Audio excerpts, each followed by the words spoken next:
Dito naman sa video na ito ay ituturo ko naman sa inyo yung mga symbols. Kasi pagka gumawa na tayo ng truth table, ang gagamitin natin ay yung mga symbols na lang. So, mas mabuti na naiintindihan nyo yung mga symbols kung kailan ito ginagamit at kung ano ang kahulugan.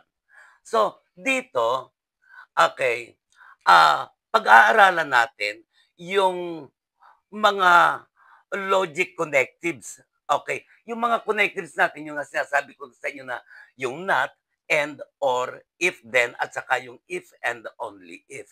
Okay, so sa kanina natalakay ko na yung papaano ba yung not P.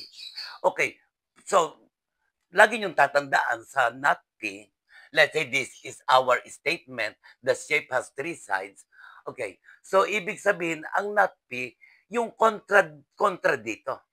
Yung ibig sabihin, opposite in meaning.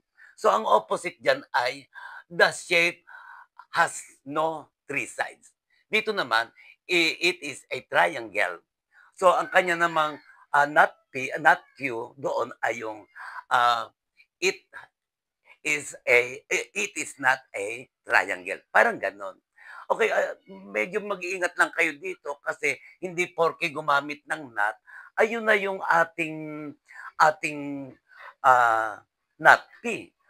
Tatandaan ninyo, ang ating focus doon sa not P, ibig sabihin, the statement is opposite to the original statement. Katulad yung inilagay ko dito kanina, yung today is not Friday. Okay. So, ang opposite noon ay today is Friday. So, yun ang una natin natutunan. Okay. So, ang ginagamit natin doon sa statement na yon ay not P or yung opposite ng P, and then ang ating connective doon ay not. Okay, eto yung kanyang symbol, tilde. Okay. At yung statement na nabuo natin, yung opposite of the original statement, ang tawag natin doon ay negation statement. Okay. Dito naman sa isa, P and Q. Kung babasahin natin P and Q, that is the shape has three sides and it is a triangle kasi ang ginamit na connective ay and. So ayun, ang connective natin ay and. Ang symbol ng and ay inverted V. Okay. So pagbabasahin ko to, okay, P and Q. Okay. Ang uri ng statement na nabubuo natin kapag ang two statements are joined by and. Ano bubuo natin doong statement ay conjunction or conjunction statement. Okay. Ito namang isa, P or Q. Okay. Ang ginamit na connective ay or, P or Q. Ang ginamit naman niyang symbol ay V. Okay. Kung babasahin ko ito in words, ay ito ay the shape has three sides or uh, it is a triangle. Okay, ang nabubuo naman nating statement kapag gumamit tayo ng or as connective ay disjunction or disjunction statement. Okay, so ito namang pangalawa ay yung if P, then Q. Okay, kung babasahin ko, ito yung ginamit na connective niya ay if then. Okay, ito yung kanyang symbol. Single arrow going to right.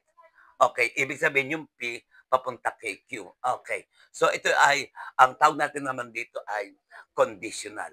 Paano ba ito binabasa? Okay, if the shape has three sides, then it is a triangle. Parang ganon. So ang nabubuo nating statement kapag ginamitan natin ng if then ay conditional. Okay. And then, if, P if and only if Q, ang ginamit natin dyan ay if and only if. Ang symbol naman niya ay yung double arrow. Okay. Papunta ang P kay Q, yung Q papunta kay P. Okay. Ang nabubuo naman natin diyang statement ay biconditional. Okay. Naipaliwanag ko na kung ano ang mga ano nangyayari, ano nagiging kahulugan ng mga compound statement according to the connectives being used. Okay, doon sa video number 3 natin. Okay, so eto lang, tatandaan nyo ito. Kasi itong mga symbols na ito yung gagamitin natin doon sa truth table. At you must be reminded that uh, each connective has its uh, uh, specific rule. Meron siya kanya-kanyang rule. Kaya yun ang ating babantayan sa susunod kong video. Okay?